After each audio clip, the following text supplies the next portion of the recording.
tuh mau jadi jubirnya Pak Jokowi? Rumor. Anda kan dianggap terbaik loh sebagai jubir KPK. Saya hanya menjalankan tugas saja sebagai juru bicara KPK untuk menjelaskan pada publik apa yang dilakukan KPK dan apa yang akan dilakukan oleh KPK. That's it. Jadi hanya sekedar itu. Ciri khas seorang Johan Budi adalah emang mukanya tuh lempeng aja. Ya, jadi nerangin apa-apa tuh tanpa emosi, tanpa senyum, tanpa ketawa. Depan Anda pernah nggak tertawa terbahak-bahak? Ya kalau di depan kamera sih saya belum pernah ya. Belum pernah. Tapi kalau di kamar sendirian Anda ketawa terbahak-bahak? Iya nggak sendirian, orang gila dong sendirian. Setelah jadi jubir ini berkat atau ini musibah untuk Anda?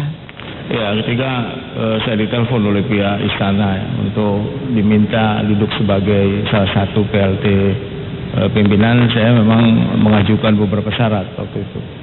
Yang pertama, kriminalisasi terhadap KPK harus dihentikan. Jadi harus didukung, baru saya kemudian mau menjadi PLT pimpinan. Kalau Anda mau mendefinisikan bekerja di KPK itu apa? Bagaimana mendefinisikan panggilan kerja untuk KPK? Saya dulu seorang jurnalis, Rosi, dan kemudian dalam pikiran saya menulis berita tentang korupsi itu adalah bagian dari jihad hidup saya gitu ya. Nah, kemudian KPK berdiri, kemudian saya ingin kenapa kita tidak langsung jihad secara langsung di KPK. Jadi perjalanannya 10 tahun di KPK, ya. Anda melihat panggilan ke KPK itu jihad? Iya, menurut saya iya. Banyak kontribusi menurut saya yang yang disumbangkan oleh KPK pada bangsa dan negara ini ya. Saya memang hanya skop kecil ya dari mesin besar bersama bernama KPK gitu. Tapi sebagai orang yang selalu tampil di TV gitu, begitu banyak orang pengen tampil di TV sebenarnya. Anda merasa jadi selebriti nggak? Enggak, biasa saja. Saya menjalankan tugas ya, dan ketika mengumumkan tersangka ini ada side effect-nya ya.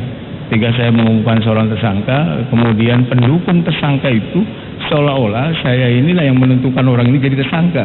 Itu yang nggak enaknya. Kemudian begitu ngumumin caci maki sering ya. Tapi banyak juga yang mendukung ya, bahwa kita harus semangat tuh ada juga.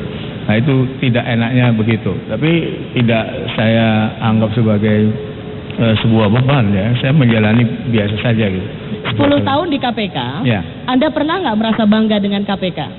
Ya, ketika ada hal yang dikerjakan oleh KPK itu membuat ada kontribusi yang nyata pada negara. Apalagi quote-unquote ya, saya sering secara bercanda, KPK ini kadang-kadang menjadi hiburan bagi masyarakat kecil ya. Ketika KPK menangkap pejabat, itu sejenak rakyat kecil ini seneng kan?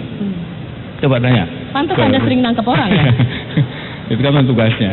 Ini salah satu hal yang Anda ingin bilang ketika KPK memang punya tugas pemberantasan korupsi dan penindakan, itu semacam obat dari kehampaan orang terhadap kasus-kasus korupsi gitu ya.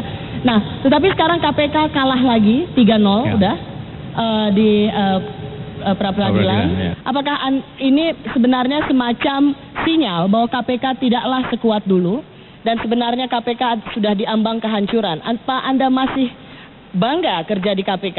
Saya sampai hari ini masih bangga kerja di KPK. Karena menurut saya ada kontribusi yang saya meskipun kecil kepada negara secara langsung ya. Dukungan publik memang tidak kelihatan rame ya di berita yang orang berbondong-bondong ke KPK, memang agak berubah. Tapi dukungan publik kepada KPK saya kira masih tinggi. Ya. Ada 3 kasus yaitu tentang Pak Susno Duaji, Pak Joko Susilo dan kemudian Pak Budi Gunawan. Saya mau mengatakan begini, ketika Pak Budi Gunawan tidak ada ampun untuk KPK sebenarnya. Bahkan Presiden Jokowi secara tersirat 2 kali mengatakan jangan lagi ada kriminalisasi itu untuk polisi, tetapi juga jangan ada yang merasa di atas hukum.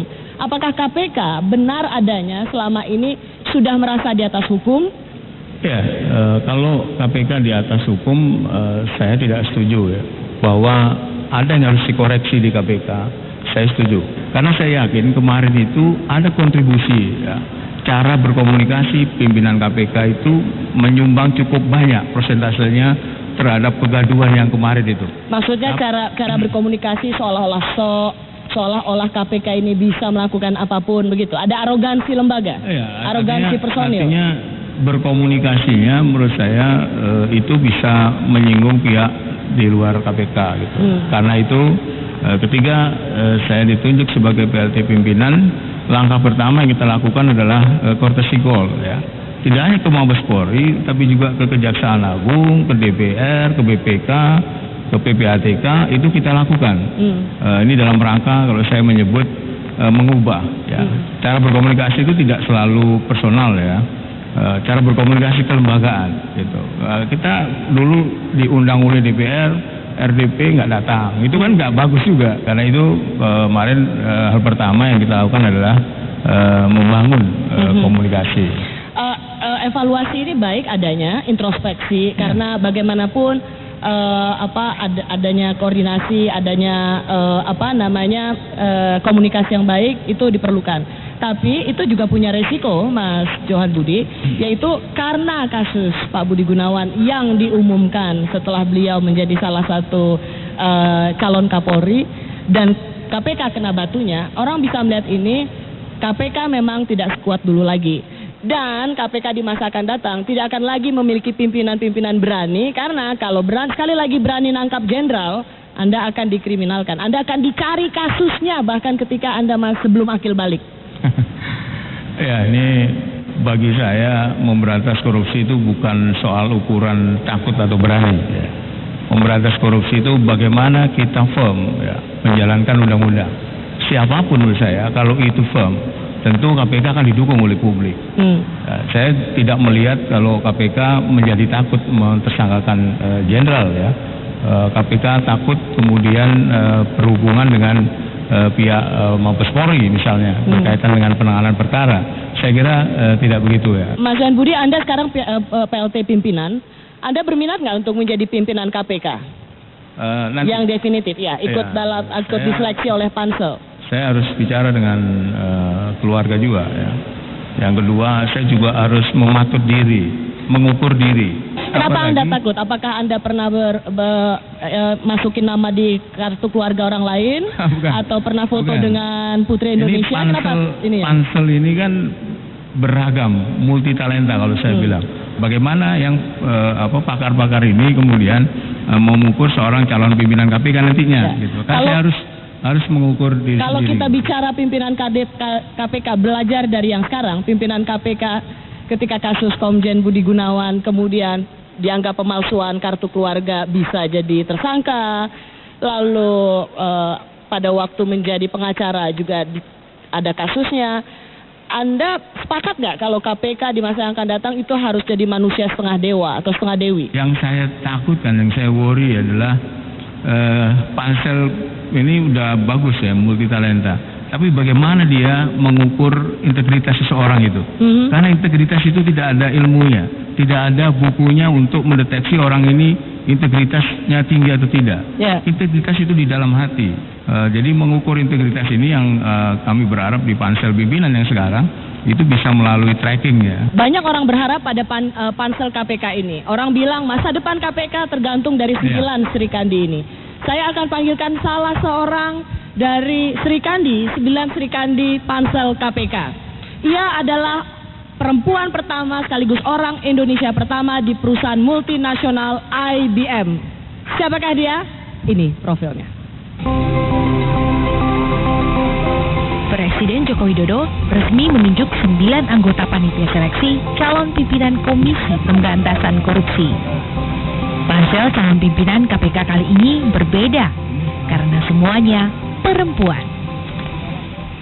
Saya bekerja dalam membentuk panitia seleksi komisioner KPK, pansel KPK.